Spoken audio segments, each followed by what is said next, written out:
Hey, what's up, guys? It's Rush with Next Level Thinkers. You know, Karalyn Martin has never been the type of woman to wait around for confidence to show up at her doorstep. No.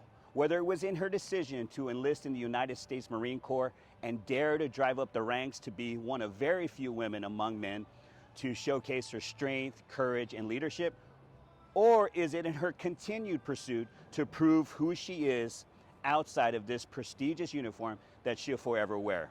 No matter what it is, Karalyn Martin, one thing is for certain, Karalyn Martin is continuing to reach for the next level of selfless service and sacrifice. And it's for these reasons that it's my great pleasure to introduce to you Karalyn Martin. Hey, what's up, guys? It's Rush with Next Level Thinkers, and we're out here today at Legacy West with Karalyn Martin. She's Miss Veterans America finalist. She's a Miss Veterans America finalist, and I'm so excited to meet you today. You too? Awesome! Isn't this like a great background? Yes, very colorful. It's very colorful. I was like, why don't we shoot over here, because it it just brings some life and energy into what we're doing today. Karalyn, I've heard your story, and I really got to say, there's the thing about Next Level Thinkers. It really is about people that are trying to reach the next level of thinking and being. And one of the great attributes that you have is that you're working to reach the next level of selfless service and selfless sacrifice in your community and for the country.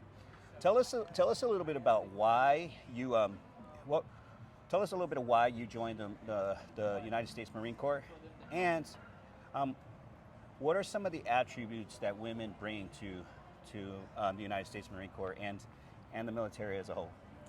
So I originally joined the Marine Corps specifically because at that time it was the only branch that didn't require females to cut their hair, and for some reason that was important to me. But I was also 17, and that was the only thing that my dad had agreed to sign and my mother agreed to sign for, and the first recruiter to call me back. So I went with it. I felt like that was my calling, it was my challenge, and I just rolled with it. Then as far as females bringing what they bring to the military, I believe is diversity and balance. And what I mean by that is a different perspective. Both male and females have different perspectives. We're raised different. We have different emotional perspectives on things. And I think that's important, that anywhere that a female is, or anywhere decisions are being made, that females need to be a part of that as well. I couldn't agree with you more. I think there is having the counterbalance is really, really important.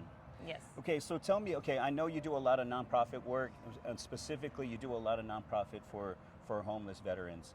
Tell me why that is one area that you're passionate about. I'm passionate about homeless female veterans because even though I don't know what it's like to be a homeless female veteran with children, I do know what it's like to be homeless, have an unstable home as a child, and growing up like that. Those children are innocent, and then their women have served the country, and we need to provide them more. They don't deserve that. The other thing is, in both my career, is that I also work in other factors that contribute to that: domestic violence, legal problems, and throughout my career I've been able to help with that and make a difference, whether it's civilian or veterans. And seeing that is something I will be a part of to eliminate the numbers. Yeah, that's awesome, and that is part of what is going to be your responsibility should you should you win the competition, right? Correct. That's awesome. Okay, well, I know you've done the work, so that's part of it. Social capital is such an important ingredient to be successful in civic, in fulfilling your civic duty. So social capital will give you wisdom and emotional intellect and all that kind of stuff. So I think you have the right tools to be able to accomplish that. We're looking forward to seeing you get to that place. Okay, third question, I should say. Let's take a huge step back, okay?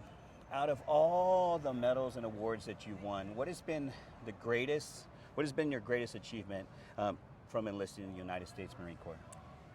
My greatest achievement from leaving the Marine Corps, or while I was in the Marine Corps, was becoming the woman I am today. And I wasn't able to do that had I not faced additional challenges, fortunately, unfortunately, however you want to look at it. And a lot of that had to do with sexual harassment, military sexual trauma. But I never gave in to that. I never let it change who I was. It just made me stronger. And once I decided to leave the Marine Corps for that very decision, then I feel like this was my calling, and I've only become to be a strong woman and be strong for others as well. That's the one thing I admire, we admire you a lot for, is that you don't wait for confidence to come to your doorstep. You go out and chase it, and you've been, that's, kind of taking a macro view of what you're actually striving for. That's Yes. what it is. It's awesome. Okay, so we know that you're competing for the Miss Veterans America 2020, and you're one of the finalists. Tell us a little bit about the competition. Originally, it's literally just semifinals of finals. It starts about the beginning of the year. It has an early entry fee. You pay for it. You fill out the application. You do everything they ask you to. As long as you are eligible, you become a semifinalist. In June, you'll go through an interview and the talent, which across the board is a lip sync, and then they decide who makes semifinals. So I believe about July 11th, we found out there's 25 finalists every year. It's only about 10 years old. Final Salute Incorporated made this, and what they do is almost all year, it's us competing to be the face of Final Salute Incorporated, and in doing so, we're spreading awareness, advocacy across the nation, the world, and raising money for that. So at this point, all of those deadlines have pretty much hit, but I personally, that doesn't mean that this stops. It's still going to be an issue, whether we're supporting Final Salute Incorporated or here locally in the Dallas-Fort Worth area.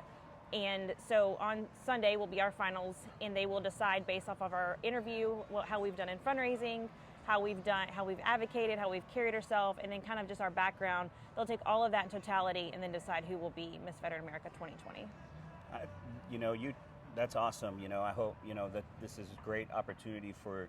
I guess you're always trying to kind of I would say, like, outside of the uniform, the pride and the prestige of wearing the United States Marine Corps uniform. Mm-hmm. Outside of it, it seems that you'll forever own that uniform, but now you're looking to fit into a different uniform in the community. Is that right? Yes.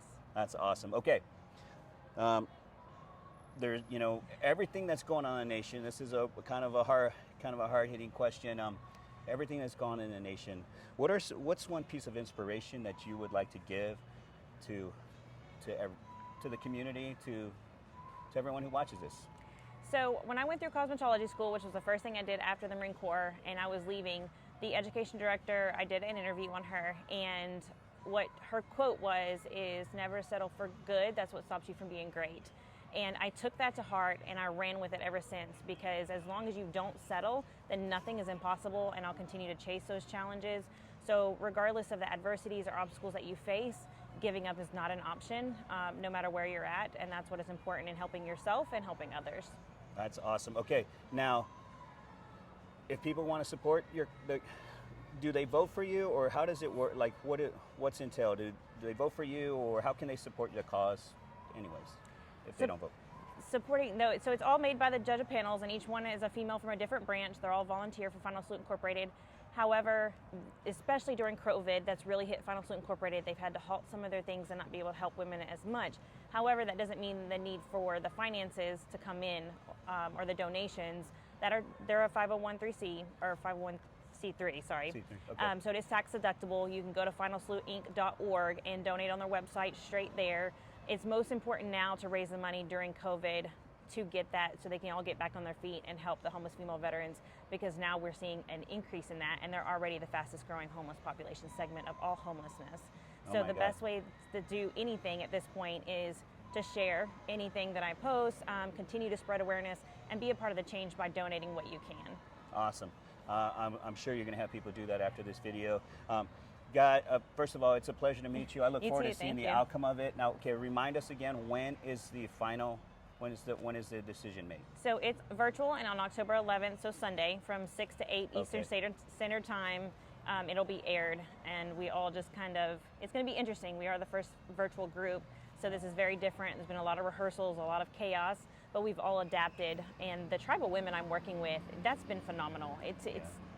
I've never worked with women where we're all passionate about the same thing, and it's not, and then we're so passionate about it. And so for all of us to come together, no matter who takes the crown on Sunday, is knowing that we've raised a lot of money and awareness for this. So Sunday's the day. You know what? We wish you the best of luck over here at Next Level Thinkers and more digital media and live casting. I think just the energy that you emote and the spirit that you have about making a difference in the community is so beautiful to see. And we'll share the video, guys. get the word out, learn a little bit about the competition as well. Maybe you want to try out next, is it every year? Every year, Every yes. year you want to try out next year. And thank you very much again. And as I always say, guys, have peace and light in you. Remember that the ocean refuses no river.